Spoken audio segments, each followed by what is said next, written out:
Are you an entrepreneur, small business owner, or consultant looking to boost your authority, influence, and impact?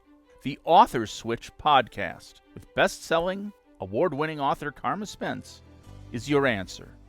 Tune in for actionable advice, powerful strategies, and engaging interviews to turn on your author switch and take your business to the next dimension. The Author Switch. Hello, and welcome to the Author Switch podcast. I am your host, Carma Spence, and I help entrepreneurs write a lead-attracting book in 90 days or less. And on the show with me today is my good friend and colleague, Dr. Tanya English. She has been working for more than 35 years in healing, first as a massage therapist, and then as a chiropractor and energy healer.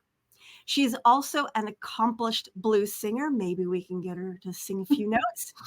After experiencing a stillbirth in 1994, she had a profound healing experience through blues music. She practices non-force and low-force chiropractic and energy healing with Healing with the Blues method, and has led the Tanya English Band for the past 13 years, bringing women's empowerment blues to the people. Welcome to the podcast, Dr. English. Thanks so much, Carma. Well, let's get to unleashing. Yeah, let's do it. First, what do you think is in the area of creativity, the most prevalent challenge that people experience that you're aware of? Well, there's at least three that I can think of right off the top of my head. One is perfectionism and holding ourselves to this high standard that we can't possibly achieve. And we know that's true. And we know that we're not worthy of celebrating. So we don't celebrate. And then it gets lost. So there's that gets in the way of like, I'm never going to be good enough. And then there's the litany of mistakes, the litany of things that you can hold against yourself, that here's a mistake I made. Here's a mistake that was made about me, and holding on to that and going through it over and over again. And then the third one is the spiral of shame. And that's just bringing yourself down because you're not allowing yourself to be all that you can be. There's this part of our brain that wants to keep us safe. And it thinks that telling us how negative things are is going to keep us protected so we won't try anything new. So Right. that becomes a problem too. So these blocks can get in the way of anybody being creative. So how does that relate to what you do with energy healing? I mean, that sounds just like a mental thing. Well, yeah. I mean, we are energy beings. I'm going to move out of the sun a little bit. We are energy beings. And so what happens is we're vibrational, right? Atoms are constantly moving. And as we're vibrational beings, what happens is we get stuck in a pattern of emotion or thought. And that pattern just keeps running. And it doesn't stop unless we do something to break that pattern. So that's what I'm doing in energy healing, is I'm helping break those patterns that are keeping us stuck in those spiral of shame, litany of mistakes, and that highest standards ever.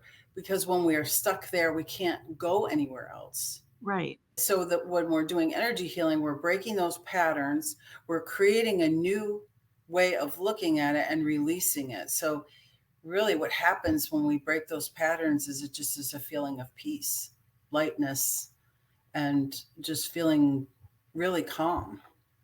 Now, if someone came to you saying, like, I'm an extreme perfectionist, I want to release this and claim my awesomeness.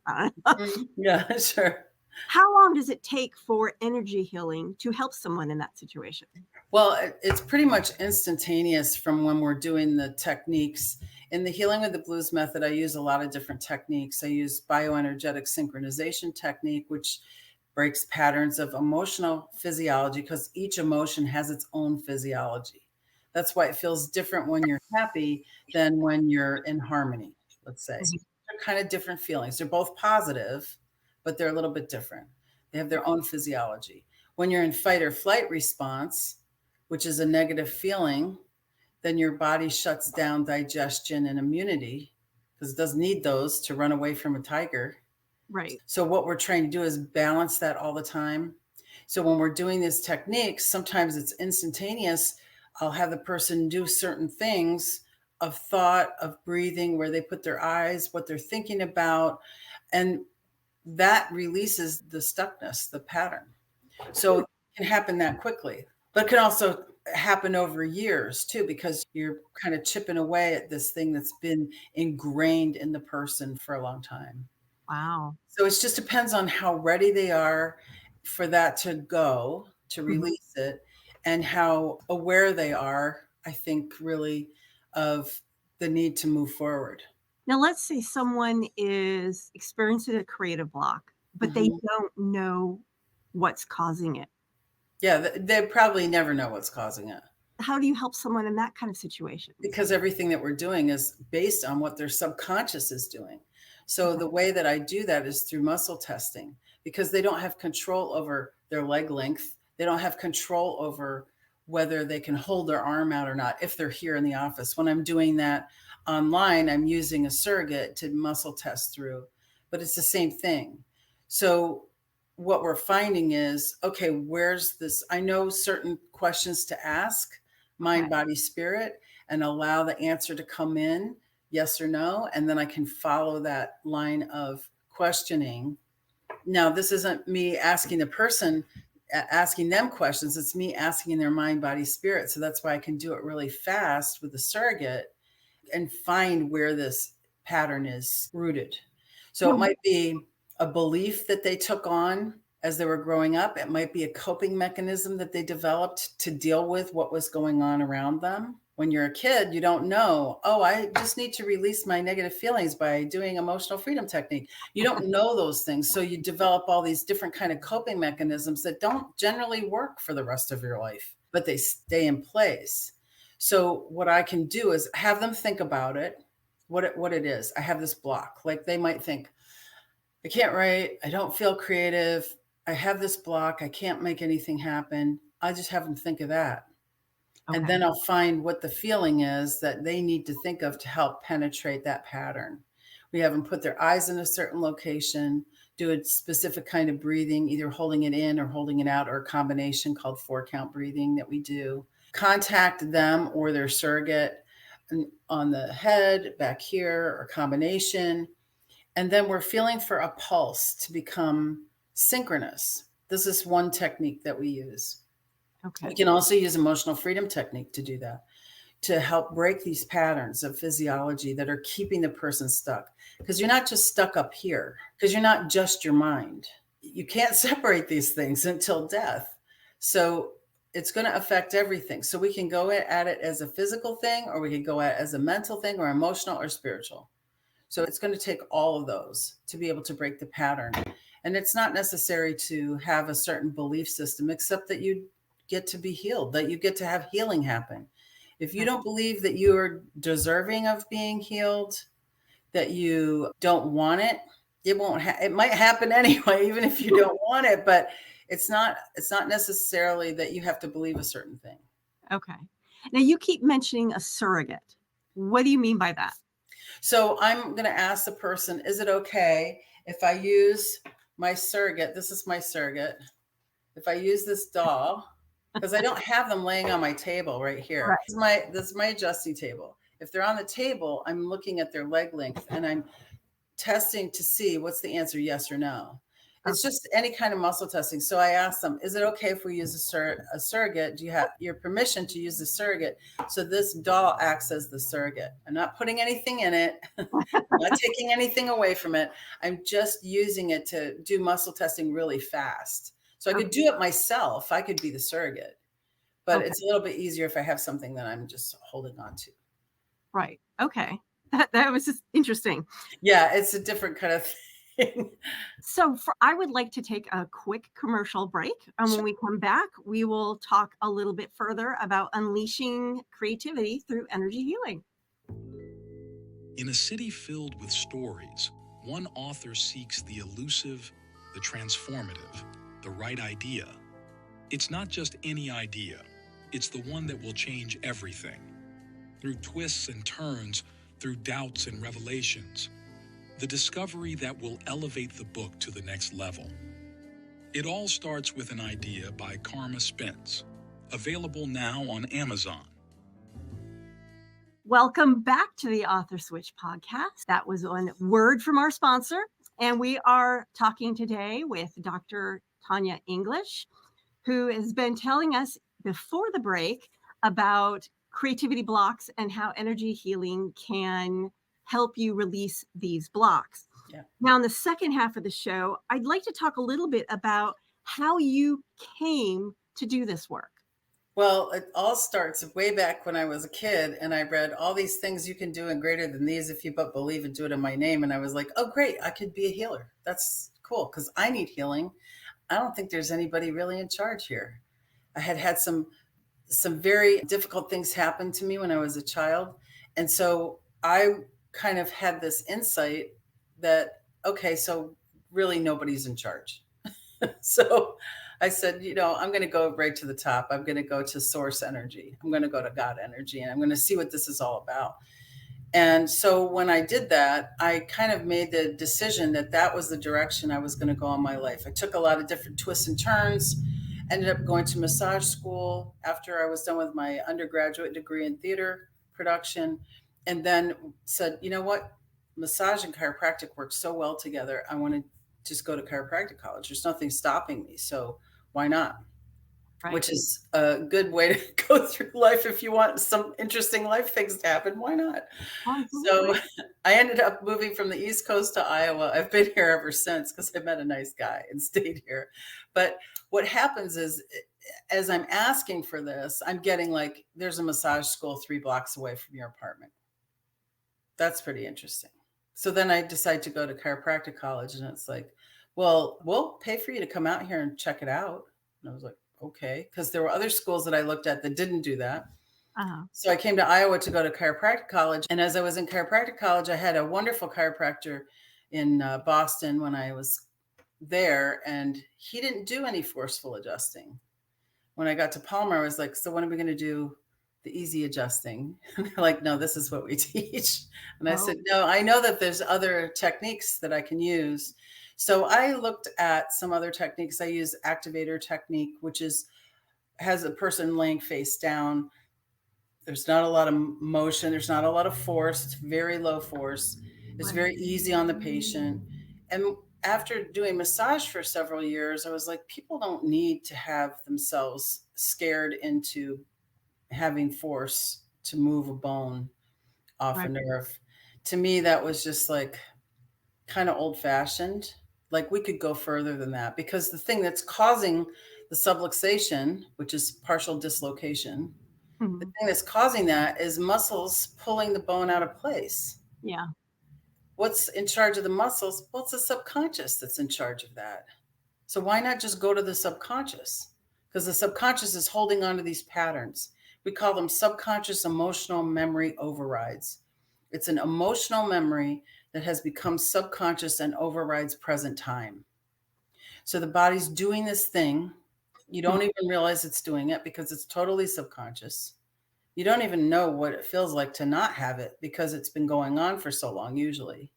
Right. Like I just had a patient in here today, first visit. And I said, were you in a car accident? Because there wasn't anything on the page, but I had a feeling there was something there. And she said, yeah, I had a car accident 2 years ago and totaled my car. And she said, but that's going to be with me for, I said, well, now wait a minute. It doesn't have to be. So we worked on that. I had her think about, I want you to think about the sheriff, because she told me she blacked out, and she went across the road, and the next thing was the sheriff saying, ma'am.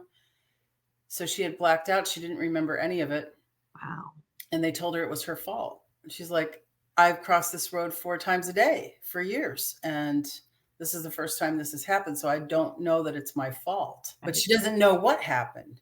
So I said, I want you to go back to the time when, just think about it, when the sheriff was waking you up. So we cleared that. And I said, how's that feel now?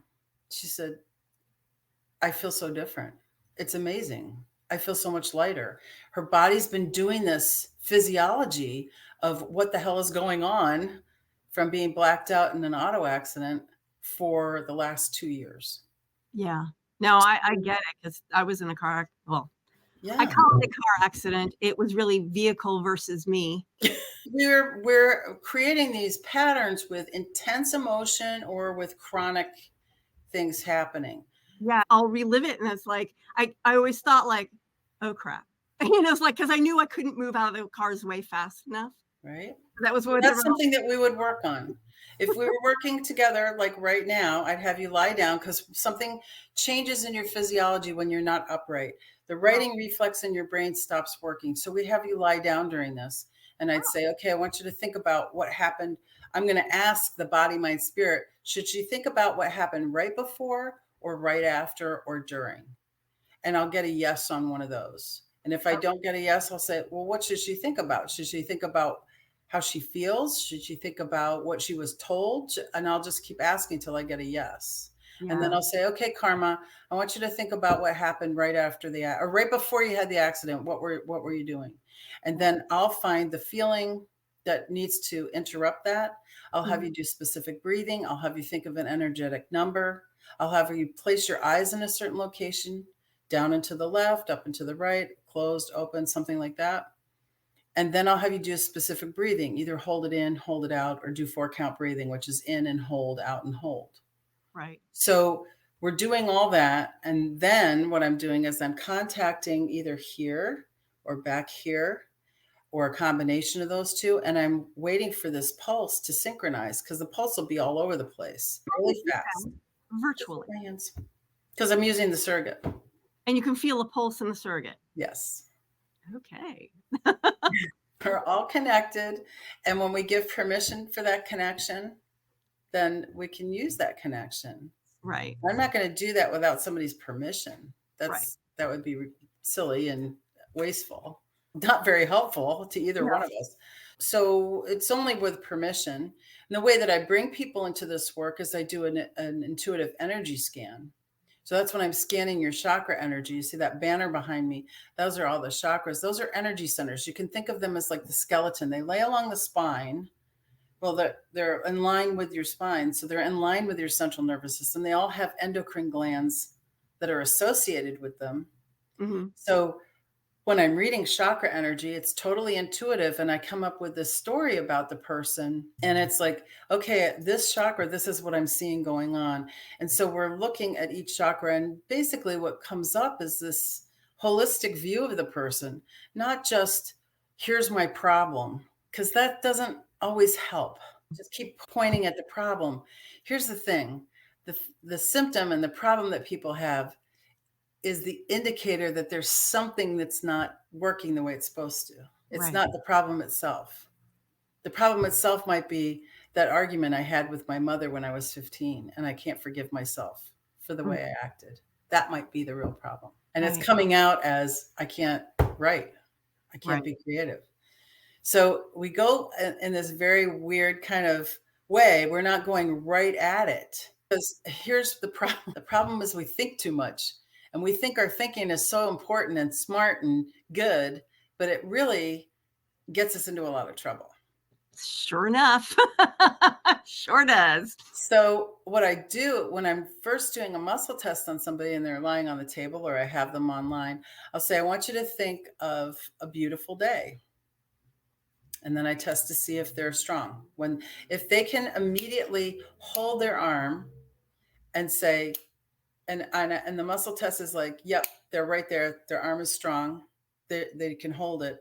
But it's not really a strength test. It's a timing test. So if I say, okay, think of a beautiful day, and I can move their arm this much, then their timing's off. Okay. Because when I say hold, you should be able to hold.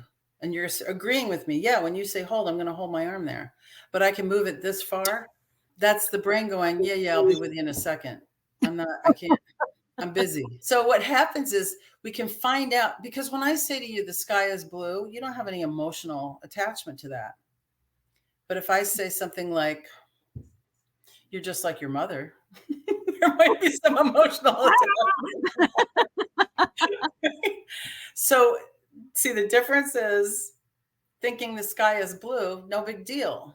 Thinking, I'm like my mom. It might be a big deal. So we're looking for those things, and they're indicators of what the problem is. And the reason why people get blocked in creativity is because they've submerged their feelings. They've Yeah. submerged their emotions. They don't want to deal with them. I understand it's a human being thing. Listen, here's the part that's most important. It's not your fault. You're human. That's what humans do. Okay.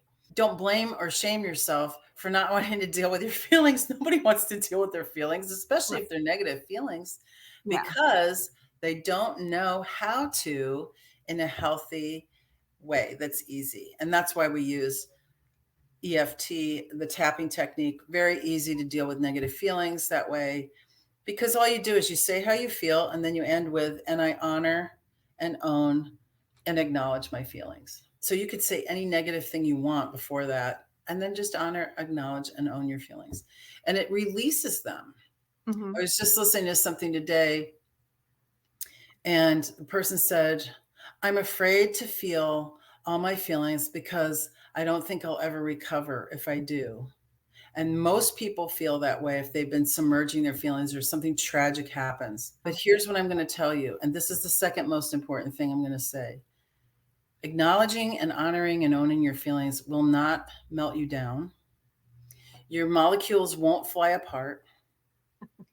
But if you do it with somebody who knows how to walk you through that, then it's so much easier. Yeah. And then the lightness happens, and then creativity comes in, because the Right. universe abhors a vacuum. So as Absolutely. soon as you let that stuff go, you Mhm. feel this lightness, and then it's like, oh, you know what I could do? And then you start Right. Yeah. going. It's amazing how quickly it happens too. Yeah. Now, last question. Where does music and specifically the blues come into play?